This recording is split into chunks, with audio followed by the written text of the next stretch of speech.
Madame la Présidente, merci.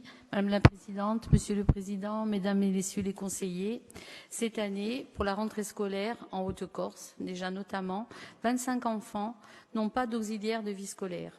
Une situation inacceptable, d'autant que beaucoup d'enfants ne sont accompagnés que quelques heures. On a l'impression que c'est tous les ans le même problème et qu'il est récurrent. Nous avions déjà à ce sujet, lors des dernières mandatures, évoqué le problème. On déplore le manque d'anticipation au niveau des recrutements et une formation insuffisante des auxiliaires de vie scolaire. Des parents sont obligés d'arrêter de travailler, ce qui a créé des situations difficiles au quotidien, sans compter les sorties scolaires auxquelles ces enfants ne peuvent pas participer, faute d'accompagnement. En effet, chaque fois, les parents doivent prendre des congés pour les accompagner.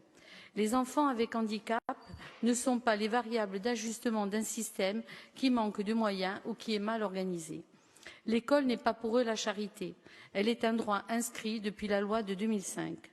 Un obstacle supplémentaire dans le parcours du combattant des familles avec enfants handicapés. Ces difficultés d'accès, déjà existantes hors pandémie, se sont aggravées pendant la crise sanitaire.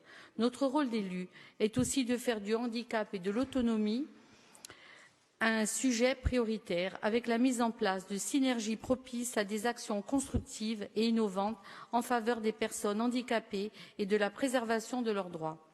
Ensemble, nous devons être aux côtés des personnes en situation de handicap, des familles, des employeurs, des acteurs de l'emploi, de la formation, de la santé au travail et du handicap, pour soutenir en toutes circonstances la construction d'une société plus inclusive. Ma question sera simple, Madame la conseillère. Que peut faire la collectivité de Corse pour mieux prendre en compte le handicap et faire de la Corse un site pilote en la matière? A solidarità gli è tutti e soprattutto per quelli che hanno bisogno. Allora, tocca a noi a ringraziarvi.